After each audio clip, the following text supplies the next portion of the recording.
Bonjour à tous et merci de suivre ce 6h30.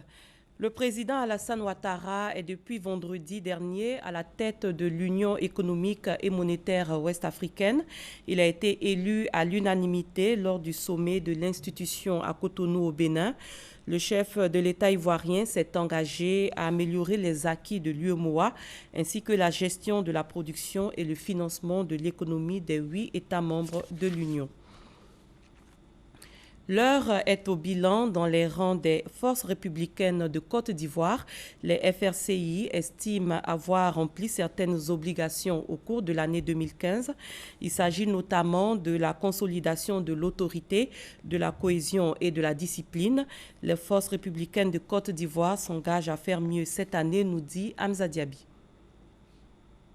Sur les points de la consolidation de l'autorité, de la discipline et de la cohésion et la participation aux missions intérieures et extérieures, les forces terrestres, aériennes et la marine nationale se sont attelées à remplir les missions qui étaient les leurs durant l'année 2015. Les opérations de sécurisation des points sensibles et des prisons civiles, les opérations Déni, Domingo, Paquinou 2015, Bonheur, plus apaisante, menées sous votre vigilante autorité, ont largement contribué à aseptiser nos routes, nos villes et campagnes, avant les opérations finales, Aube Nouvelle et Mirador, qui ont permis à nos populations de vivre une fin d'année particulièrement apaisée. Le général de corps d'armée, Soumaïla Bakayoko, se dit satisfait de ces résultats. Vous pouvez effectivement être fier de vous, parce que vous vous êtes comporté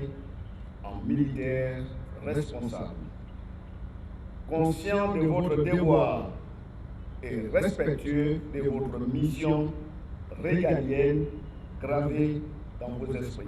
Puis il rappelle des faits marquants de 2015, notamment l'adoption récente de la loi de programmation militaire 2016-2020 par l'Assemblée nationale, la création de 2 préfectures maritimes à Abidjan et à San Pedro et l'ouverture d'un institut interrégional de sécurité maritime de l'Afrique de l'Ouest attribué à la Côte d'Ivoire par la CEDEAO. Le général de brigade Gaoussou Soumaoro a profité de cette occasion pour évoquer quelques préoccupations, notamment la finalisation du statut de commandement des forces à celui d'état-major de l'armée de terre, de l'air, de la marine nationale et le renforcement des moyens de mobilité, d'habillement, de couchage et d'ameublement.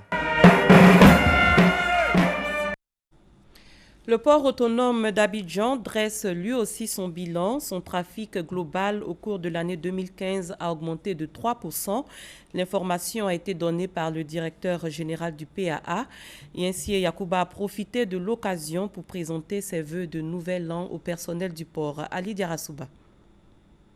À l'heure du bilan 2015, les résultats du port autonome d'Abidjan connaissent une nette amélioration. D'abord, au plan du trafic, l'institution enregistre une croissance globale de l'ordre de 3%. Le trafic du port va connaître une croissance de 3% cette année et passera donc à 21 500 000 tonnes contre 20 millions l'année dernière. Cette croissance de 3% est due en grande partie à la croissance de 8% du trafic national et de la croissance de 6% du trafic de transit. Être le port leader de la côte ouest africaine, une ambition légitime qui passe par le maintien des équilibres financiers de l'entreprise. Là encore, le poumon économique du pays affiche plutôt une meilleure santé. En 2015, nous ferons globalement un chiffre d'affaires de 80 milliards de francs CFA, en précisant que ce chiffre d'affaires était de 53 milliards de francs CFA en 2010. Un résultat d'exploitation de 15 milliards 6 et un résultat net prévisionnel de 10 milliards 5. Une bonne santé financière aussi confirmée l'année écoulée par une notation financière, de quoi attester de la capacité de l'entreprise à générer de la trésorerie, véritable gage de crédibilité. Une crédibilité qui est nécessaire pour poursuivre en cette année les importants projets infrastructurels lancés, poursuivre les travaux d'élargissement et d'approfondissement du canal de Vridi et la construction du 2e terminal à conteneurs d'un coût de 500 milliards de francs CFA. Les travaux sont prévus pour durer 3 ans et demi. Autre projet d'envergure annoncé, la réalisation de 120 hectares d'espace de stationnement des camions. 33 hectares d'un coût de 18 milliards de francs CFA ont déjà été réalisés en 2015. Aussi, une station de traitement de déchets liquides verra le jour en 2016. Tous ces défis ne pourront être relevés qu'avec des agents du port autonomes, vaillants et à la tâche. En leur présentant ses vœux, Yensié Yacouba les a invités à redoubler d'ardeur au travail. Il a rassuré qu'en 2016, les travailleurs du port auront de meilleures conditions de travail. Le président du conseil d'administration du port autonome d'Abidjan, Kanté Koli, a aussi salué les résultats réalisés. La Confédération générale des entreprises de Côte d'Ivoire a échangé avec le secteur privé ivoirien.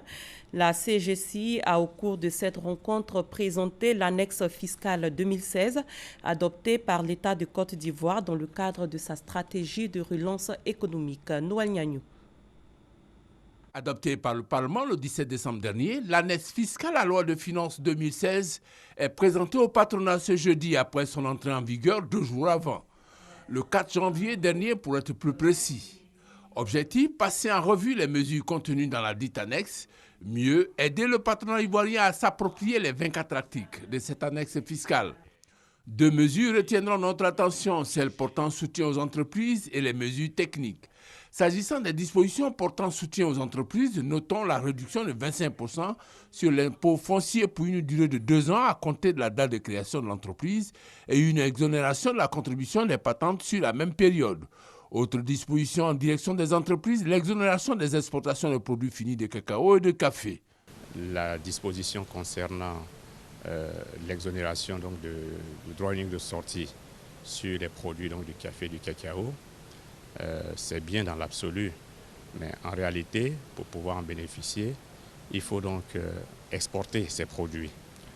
Or, s'agissant donc de produits du café et du cacao, notamment du cacao, les marchés à l'exportation ne se gagnent pas aussi facilement. La portée de cette mesure est limitée parce qu'il n'y a pas énormément de PME qui acquièrent donc des immobilisations en début d'activité.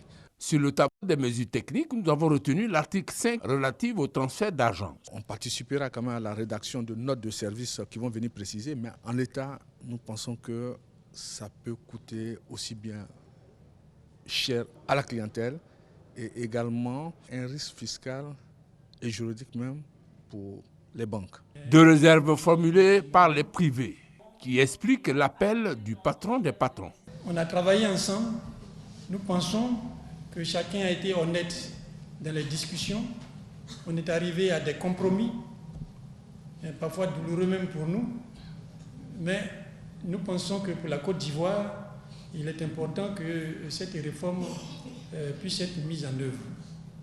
Pays des dialogues, nul doute que privés et pouvoirs publics sauront s'entendre sur l'essentiel pour impulser une dynamique vigoureuse à l'économie ivoirienne.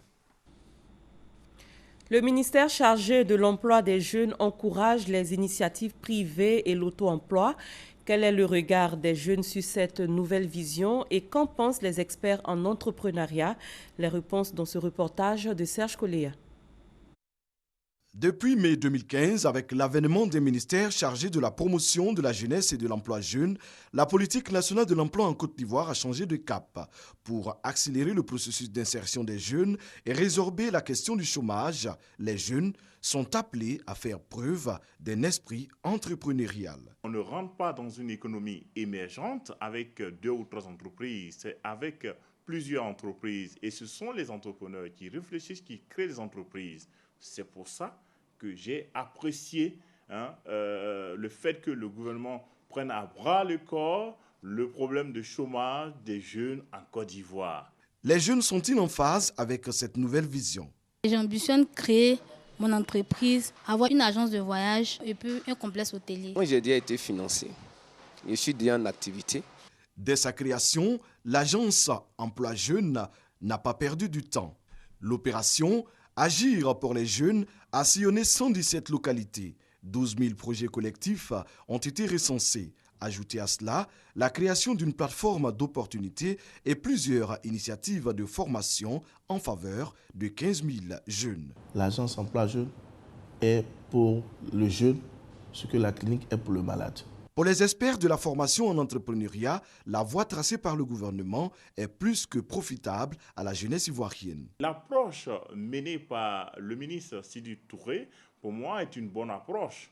D'accord, rencontrer les jeunes, former les jeunes et par la suite financer les projets des jeunes. Pour 2016, la priorité reste les jeunes. En 2016, c'est plus de 46 milliards qui ont été déjà mobilisés auprès des partenaires technico-financiers. Ce financement, abondé à celui que le gouvernement mettra en place, permettra d'atteindre de plus en plus de jeunes. Donc je demande aux jeunes de venir à l'agence emploi jeunes.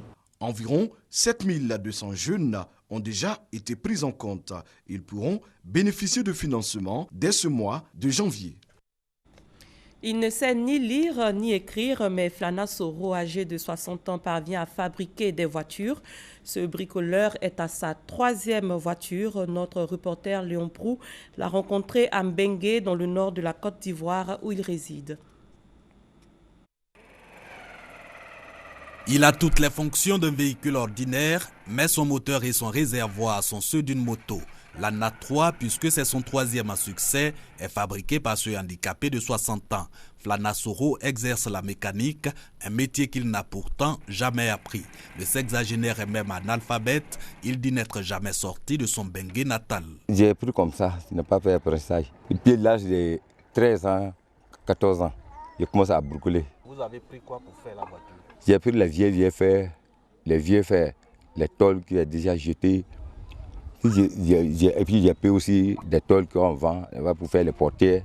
Le bricolage, seul prix des inventions de Flana. Cette dextérité lui réussit également dans le dépannage et la fabrication d'électroménagers, réfrigérateurs, télévisions, postes à soudure, chargeurs, motopompes, bref, aucun appareil n'a de secret pour Flana.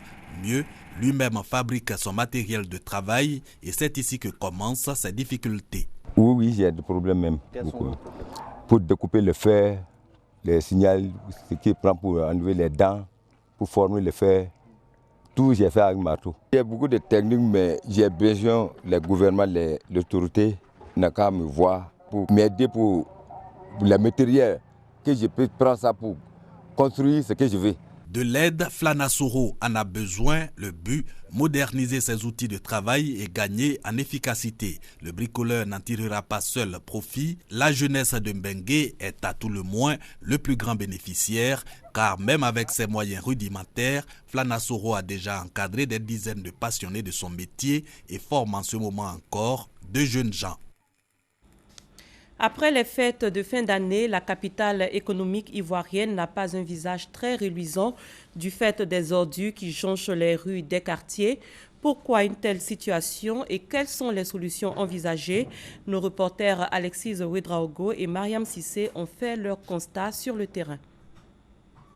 Abidjan produit plus de 3500 tonnes d'ordures par jour. Pendant les périodes de fête, à ce chiffre s'ajoutent plus de 1000 autres tonnes de déchets en provenance des marchés, des grandes surfaces et surtout de nos ménages.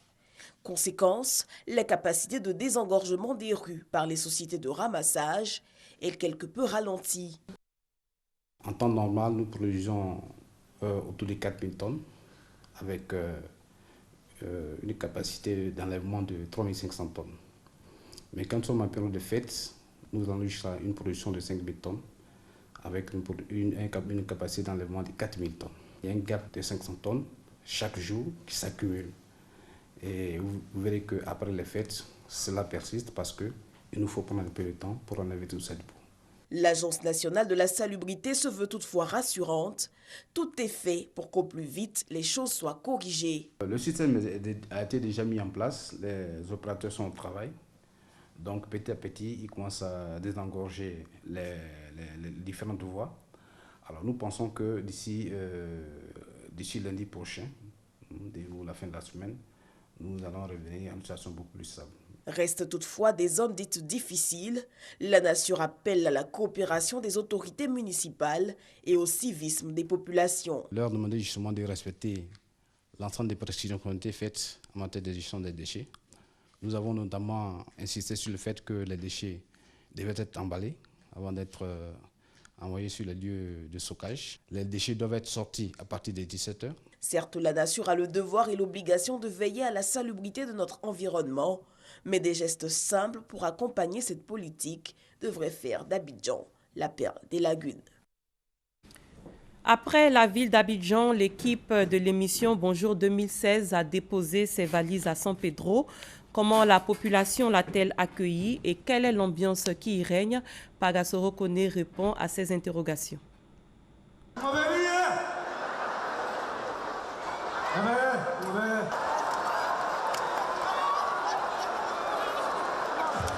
Le vendredi 1er janvier dernier, des humoristes ivoiriens, maliens et camerounais ont tenu en haleine le public et abidjanais à l'occasion de la traditionnelle émission de la radiodiffusion télévision ivoirienne Bonjour 2016. Ce samedi 9 janvier, l'équipe de l'émission Bonjour dépose ses valises à San Pedro. L'arrivée de Bonjour 2016 dans la deuxième ville portuaire est saluée par les populations. J'ai déjà participé à Bonjour. Cette année encore, je serai là pour les humoristes.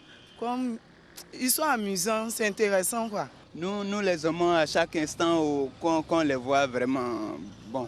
Et en plus, ils vont être ici à San Pedro vraiment. Nous sommes très heureux. Pour le comité d'organisation locale et le conseil municipal, tout est fin prêt pour l'accueillir dans la quiétude. Bonjour 2016 à San Pedro. Au plan de la sécurité, il n'y a pas de problème. Et aussi au plan de la logistique, nous avons donc un espace aussi, l'espace Nabo Clément, qui est vraiment bien approprié à cet événement. Et aussi, nous avons toute la logistique. En tout cas, nous pensons que nous sommes fin prêts pour donner beaucoup de gaieté dans le cœur de la population de San Pedro. 2013-2014, j'étais toujours le parrain avec les maires Nabo Clément. On a toujours fait ça ensemble. C'est pour la joie. J'invite la population, les pétriciens et les pétriciennes de San Pedro de sortir massivement. Et nous allons fêter demain pour la réconciliation, pour la paix. C'est ici, au complexe sportif Nabo Clément de San Pedro, que se succéderont les humoristes de Bonjour 2016. Et selon le comité d'organisation locale, en plus de San Pedro, les populations des régions de la Nawa et du Boclé seront également de la fête. À l'étranger, 2 touristes ont été blessés en Égypte à la suite d'une attaque terroriste contre un hôtel dans la cité balnéaire de Hurghada sur la mer Rouge. Un des assaillants a été tué et l'autre grièvement blessé par les forces de l'ordre. Et le groupe État islamique a revendiqué hier l'attentat au camion piégé qui a fait la veille plus de 50 morts dans un centre de police de Zliten à 170 km de la capitale libyenne Tripoli. C'est la fin de ce 6h30. Merci de l'avoir suivi.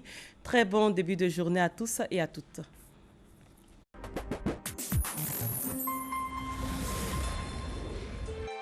RTI 1, la chaîne qui rassemble.